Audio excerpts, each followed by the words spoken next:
From a tablet from Baha'u'llah, the prophet founder of the Baha'i faith. The purpose of religion, as revealed from the heaven of God's holy will, is to establish unity and concord amongst the peoples of the world. Make it not the cause of dissension and strife. The religion of God and His divine law are the most potent instruments and the surest of all means for the dawning of the light of unity amongst men. Good morning. Good morning. How's everyone? Great. I'm so happy to be here with you today. I had the pleasure, honor of getting to know you about 3 years ago, I think it was. It was June of 3 years ago, through an interfaith gathering. And ever since, I'm stuck. I'm not just, I have to come back again and again and again. That's a good thing. Yes. And that is a good thing. That's a wonderful thing. Because we are all on the same path.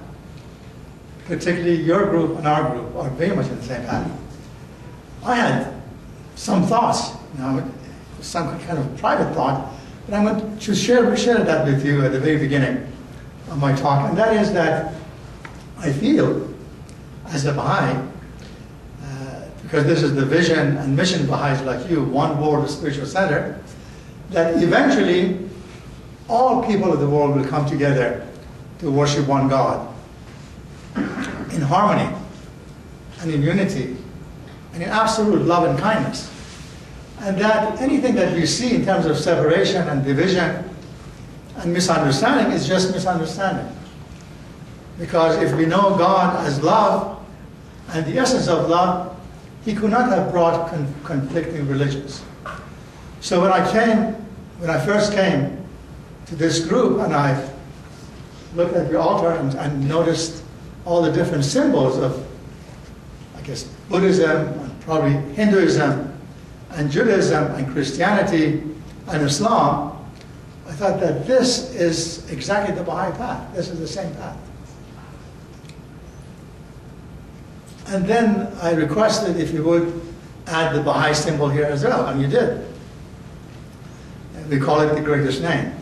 And the Baha'i symbol is very simple. It has just 3 lines, in case it wasn't explained to you. It has 3 lines, and those 3 lines are connected with another line. The upper line represents God. There's one God. The lower line represents humanity. There's one race, and that's the human race. And the middle line is what we call all the manifestations of God. Meaning Krishna and Buddha and Moses and Jesus and Muhammad and Baha'u'llah and many others whose name you may not know. They all came for the same purpose: to bond us all together, to bring us all together as the members of one family. So Baha'u'llah, the founder of the Baha'i faith, actually our history is very much intertwined with your history, because your history began in the middle of 19th century, so did the Baha'i history. One began in this part of the world, and one began completely on the other side of the planet. Very interesting. That's why I feel that, I don't know when, but maybe in a decade or 2 decades, we'll see a sign here that says, One World Unity Baha'i Spiritual Center. And then on the other side of the road, we'll see Baha'i One World Learning Center, because that's what they call behind it.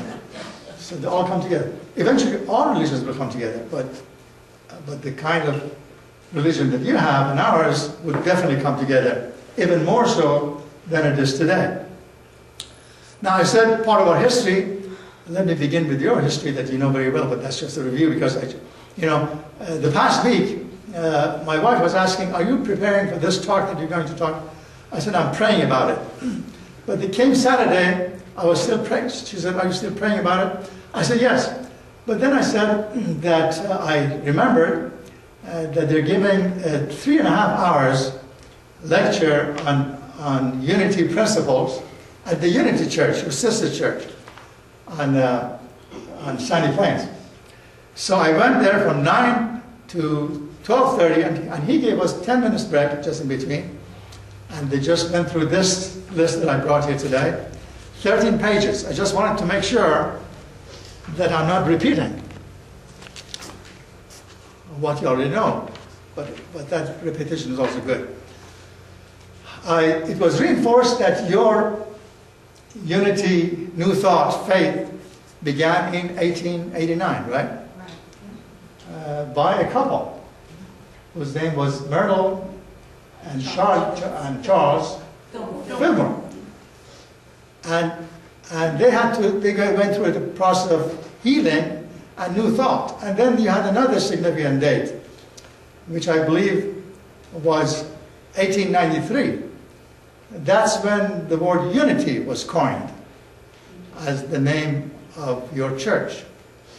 And then you had another significant date, 1903. Do you know what happened in 1903? You had the first Unity Church, based on what I read and what I heard. And then another significant event was 1919, when you had your first huge property in Missouri, right? Lee Summit. What's the name of it? Lee Summit. Lee Summit. Lee Summit. So a fascinating place for meditation, for reflection, for getting together.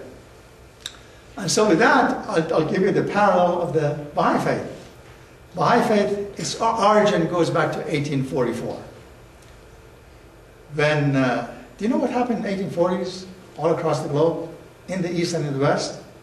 There was a sense of revival. You know, the West had gone through the age of what you call Renaissance and Reformation and scientific revolution and enlightenment, you know, with the likes of Voltaire and others. So the world had gone through that period, but it was still in turmoil, you know, the old and the new, and how we can connect the old and the new. And we had all kinds of these isms, you know, sexism and racism and fanaticism, and you call it. They're still with us. But at that point, it was coming to a head, all those old and new. And therefore, there was a sense of revival with what Unity was doing here and what the Baha'i faith was doing from the other end of the world. It's very much parallel. And so, in 1863, Baha'u'llah, the founder of the Baha'i faith, and here's where we should try to make that connection. He, who was a prisoner of the Persian and Ottoman empires, based on what he was saying, he claimed that his message is directly from God. His message in no way has any conflict with the message of Jesus and Moses and Buddha and all the rest. And that no matter what, whether you understand this message or not, the new world will rise to bring humanity together, to bring all religions together. And so for the rest of his life, he was in banishment and imprisonment, which brings us to 1892, when he passed away. And what is interesting, in 1893, when the name Unity was coined, it was also the first time in the Christian religious congregation of all denominations, including Catholics, I understand, for the first time in Chicago, for the first time the name Baha'i was mentioned. That there was a prophet who came from the East, who brought this message of love and unity to the world, and it was also, his name was mentioned in that congregation. Now, the ending note of that congregation was that unless Jesus comes back together to earth, we cannot really solve the complicated problems of the world. So that was the conclusion there. Now, Baha'u'llah's claim is quite a claim. He says that he is the fulfillment of all the prophecies of the world. Now, it is interesting, I read also in this bulletin and the discussion that Richard had in Unity Church, that the way Unity understands it is that these wars of return are symbolic, and that, at least that was my understanding, and that we have to do it. We also believe that in many ways these wars were symbolic, and we have to do it. But then we believe that humanity should take a moment, or more than a moment, because Baha'u'llah's writings are about 100 volumes, and go through these 100 volumes and to see whether what he was claiming was just hocus pocus, or what he was claiming is really in line with what every one of you are trying to do, which means bringing humanity together. How much of it we can do as individuals, how much of it we can do as individual church, and how much of it the likes of Unity and Baha'is have to come together to put it truly into practice. It's a long time life endeavor.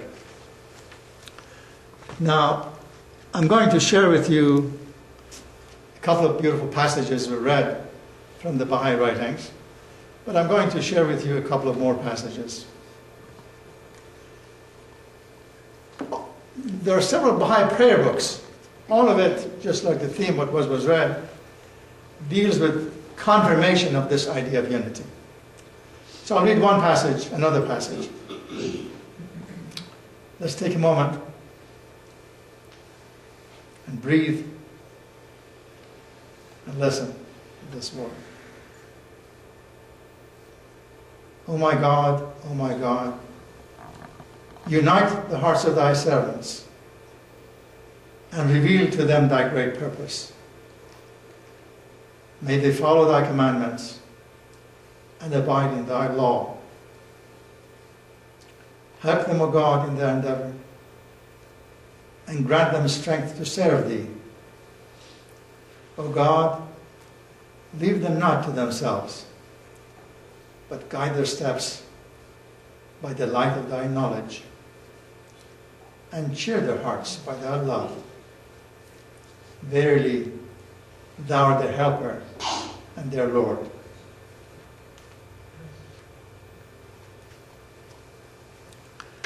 Perhaps the smallest book of these 100 volumes of Baha'u'llah's writings is this small book called The Hidden Words. When Linda was reading that prayer and she started weeping, I thought of the purity of heart that I see in here and I see in our group. And this is Baha'u'llah's advice for humanity, his first advice. By the way, he calls this small book about 50 pages.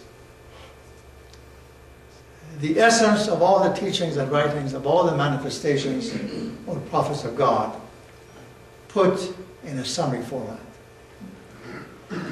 And the essence of all of these, he says, is in these 2-3 lines. So let's see what he says. He says, O Son of Spirit. We are all Son of Spirit. We are all Spirit. We are on this earth temporarily, right? We are a spirit. We are from God, and to him we will return. He says, my first counsel is this.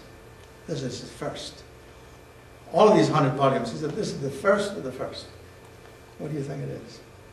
He says, possess a pure, kindly, and radiant heart, that thine may be a sovereignty, ancient, imperishable, and everlasting.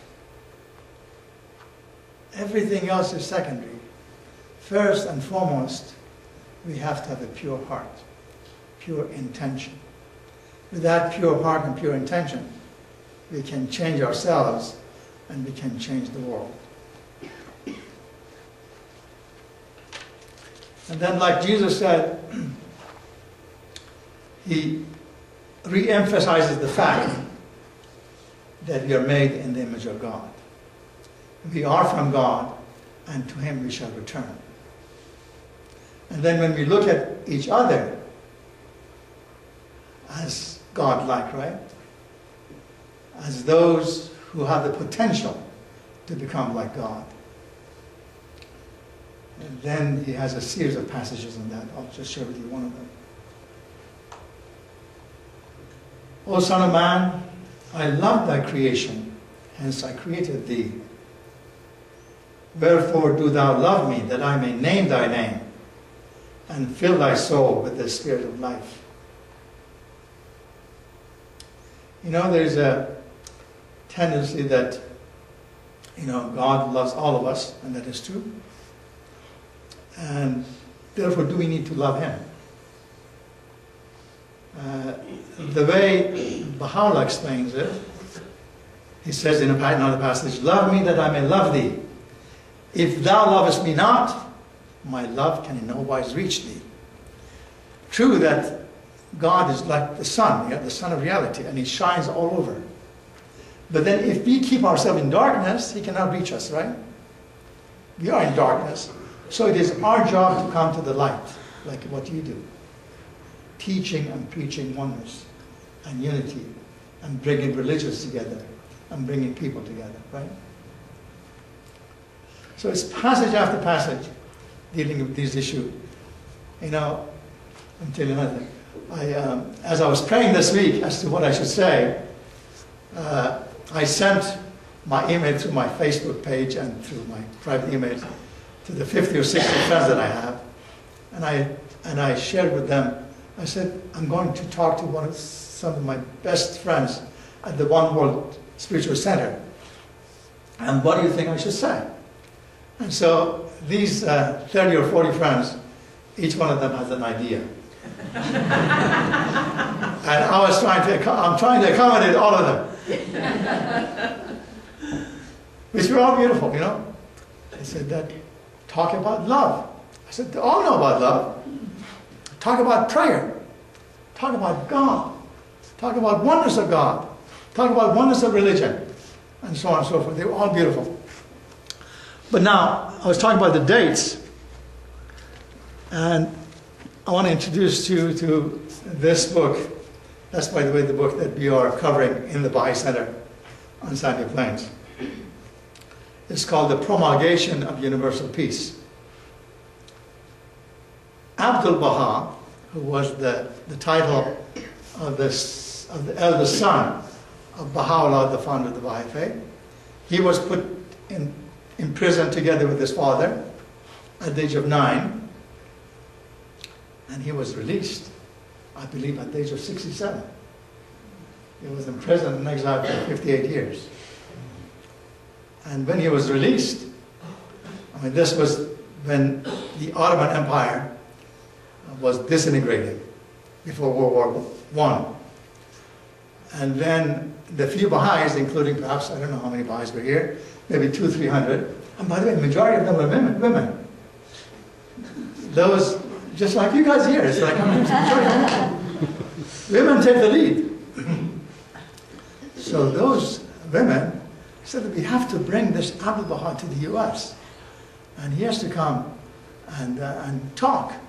So this man who had spent 58 years of his life in prison, he came and spoke at universities like Stanford University about the importance of harmony of science and religion. He went to synagogues and to churches, and one of the first churches he went to was a unity church, probably one of the first unity churches. And I wanted to find a passage from his talk at the unity church, if I can find it. And in that talk, I'll just read one passage of it.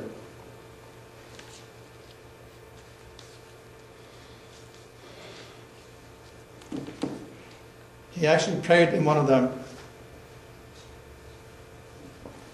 for the success of U.S. not only in material facts, in materialism, but also in the spirit and in spirituality. That's what he says here. That was his talk one of the first unity churches that you have.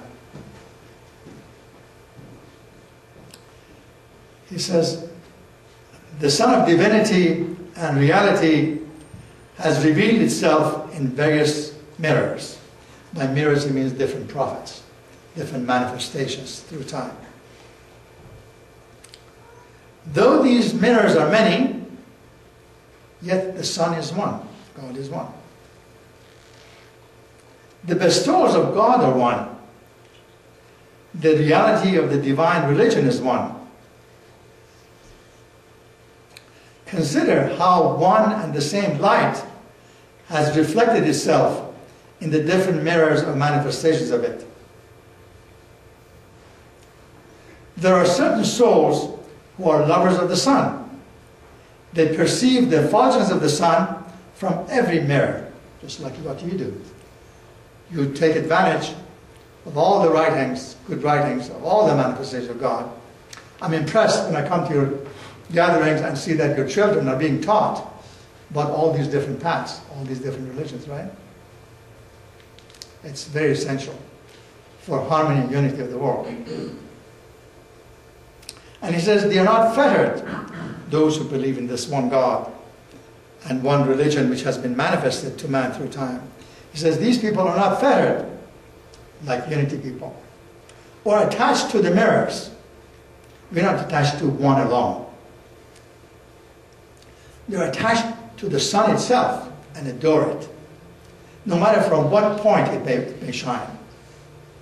But then says, but those who adore the mirror, which means this is the path, that's the only path, and everybody else goes to hell, right? We know a lot of those people. You know, I'm impressed that you people don't believe in hell, don't believe in devil, don't believe in evil, and you think everything is good, and don't believe in enemies. That's exactly like Baha'is.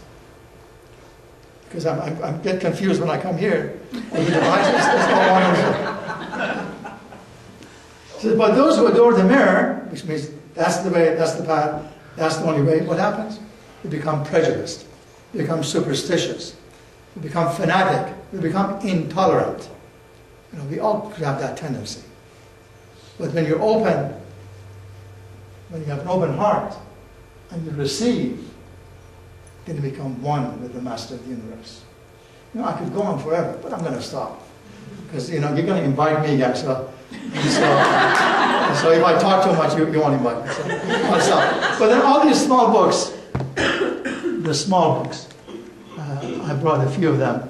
The few friends who want to read them, and then between now and then, when I come back, and I'll come back also in between, please read and ask me questions. I used to be a professor, but now I'm getting lonely. So ask me questions, and I'll be glad to chat with you. Thank you so much. Thank you.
remembrance of thee is my remedy. Nearness to thee is my hope, and love for thee is my companion. Thy mercy to me is my healing and my succor in both this world and the world to come. Thou verily art the all-bountiful, the all-knowing, the all-wise.